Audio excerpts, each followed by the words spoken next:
Bagi Belanda, ia adalah pemberontak paling terkutuk dan menjijikkan. Bagi pemerintah pendudukan Jepang, ia adalah simbol perlawanan terhadap para kolonial. Tak banyak orang yang mengingat nama dan kiprahnya. Kisah Peter Elberfeld adalah kisah sejarah yang menunjukkan bahwa akan ada yang selalu berani tegak berdiri, menentang perbudakan dan tirani.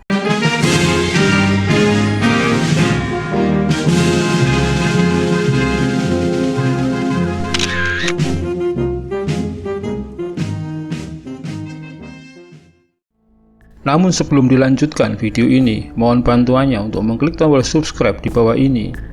Bagi Anda yang belum berlangganan channel ini, guna bersama-sama membangun channel ini dan agar Anda tidak ketinggalan update terbaru dari channel ini.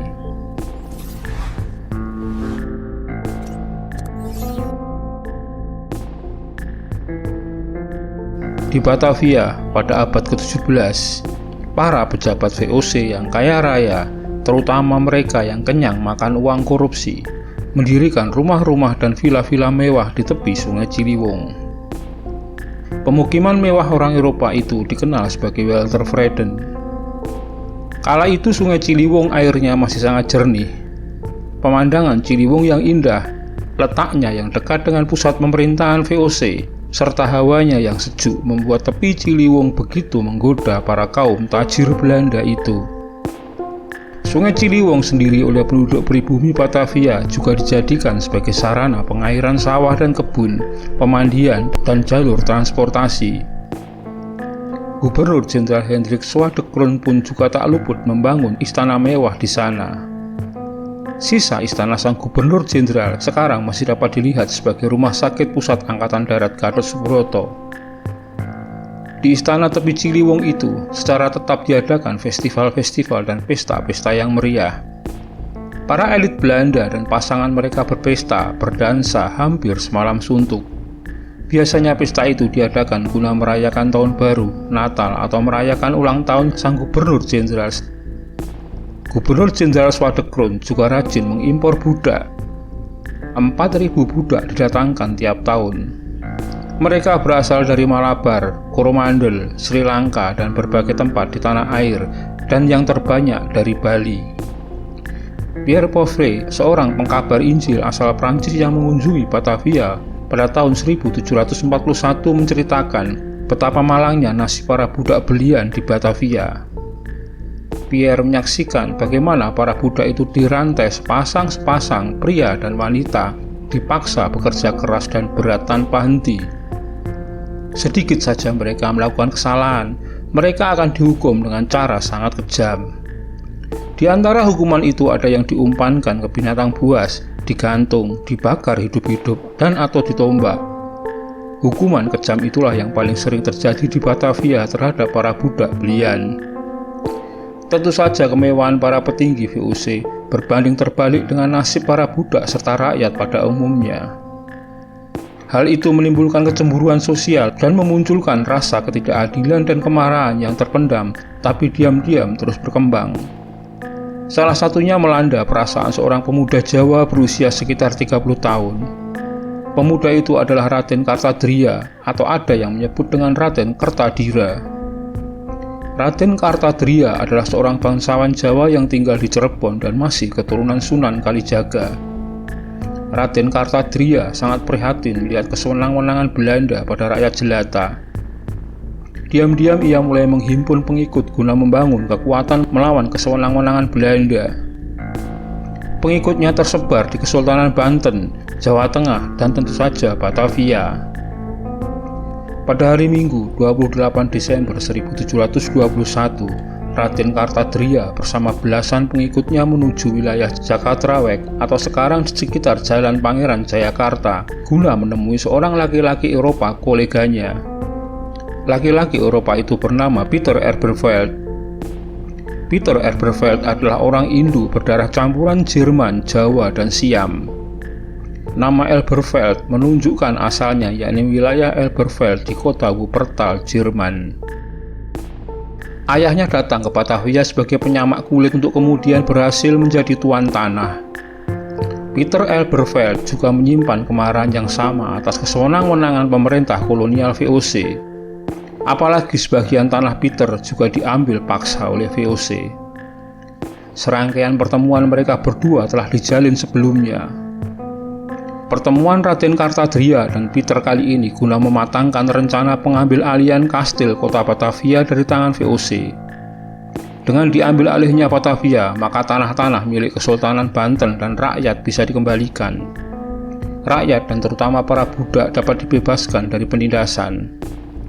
Rencana itu sendiri akan diselenggarakan pada malam tahun baru 1722 di saat orang-orang Belanda sedang lengah berpesta mabuk-mabukan di istana Ciliwung. Raden Kartadria bahkan telah menyiapkan kekuatan 17.000 orang pengikutnya guna melakukan serangan mendadak itu. Kartadria butuh Peter sebagai pemimpin, sekaligus jika pemberontakan itu berhasil, Peter akan diangkat sebagai raja mereka. Rencana itu sudah sangat matang dan tinggal menunggu waktunya untuk dilaksanakan, yakni 31 Desember 1721 malam. Yang tidak mereka berdua sadari dari rencana mereka yang terbilang sempurna itu adalah diam-diam Putri Peter Elberfeld mendengar semua rencana tersebut. Termasuk diantaranya mengeksekusi semua orang Belanda pada saat penyerbuan. Putri Peter saat itu sedang mabuk kepayang dengan seorang perwira Belanda. Ia buru-buru memberitahukan kepada kekasihnya rencana bapaknya itu dengan maksud menyelamatkan nyawa kekasihnya. Tentu saja dengan cepat kabar itu sampai ke telinga Gubernur Jenderal Zwaardekroon. Sang Gubernur Jenderal langsung memerintahkan agar segera dilakukan pengusutan dan menangkap semua orang yang terlibat. Maka menjelang malam tanggal 31 Desember 1721, dengan dipimpin Kapten Cruz, pasukan kompeni mengepung rumah Peter Elberfeld. Peter Elberfeld, Raden Kartadria, dan 17 pengikut mereka digelandang pasukan itu. Pada bulan April 1722, para pesakitan itu divonis hukuman mati. Ke-17 pengikut Peter dihukum mati dengan cara dipancung seperti umumnya. Namun Peter dan Raden Kartadria dihukum dengan cara yang jauh lebih keji. Raden Kartadria dikampak tangannya hingga putus, kemudian secara berulang tubuhnya ditempeli besi membara.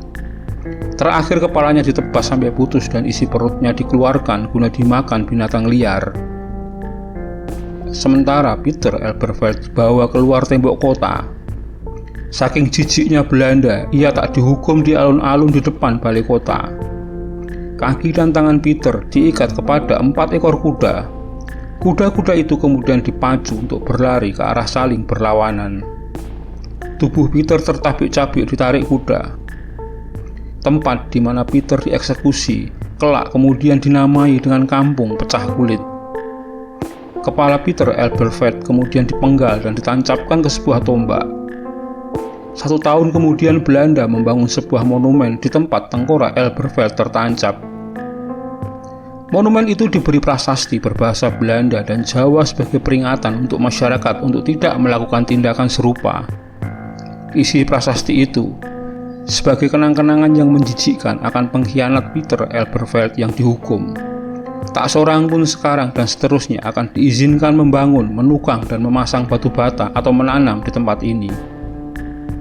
Dulu monumen ini dapat dikunjungi di kawasan Jakartraweg. Kala itu, monumen kepala Elberfeld masyhur lantaran dilalui jalur tram listrik yang beroperasi pada tahun 1925. Para turis mancanegara yang melancong ke Hindia Belanda kala itu paling tidak menyempatkan diri melihat atau bahkan berhenti di monumen yang disebut-sebut dengan konspirasi besar tahun 1721 itu. Cara Belanda membangun monumen itu terbukti efektif. Nyaris tak ada lagi orang Batavia yang berani memberontak kepada Belanda. Monumen yang telah berusia 200 tahun tersebut akhirnya dibongkar pada tahun 1942 oleh tentara pendudukan Jepang. Pembongkaran disertai upacara penguburan tengkorak. Jepang ingin menghapus sejarah Peter Elberfeld karena dianggap terlalu banyak menggambarkan sejarah kelam masa kolonial. Pasca kemerdekaan, monumen tersebut didirikan kembali. Namun bukan di tempat asalnya, di Jakartraweg. Kini, Monumen Elberfeld dibangun di Museum Taman Prasasti atau dulu dikenal dengan nama Kerkhoffsland. Demikian sekilas tentang kisah Peter Elberfeld alias Pangeran Pecah Kulit. Terima kasih telah menyaksikan video ini hingga selesai, semoga bermanfaat. Dan sekali lagi, jika Anda berkenan, silahkan subscribe, like, komen, dan share untuk teman-teman Anda.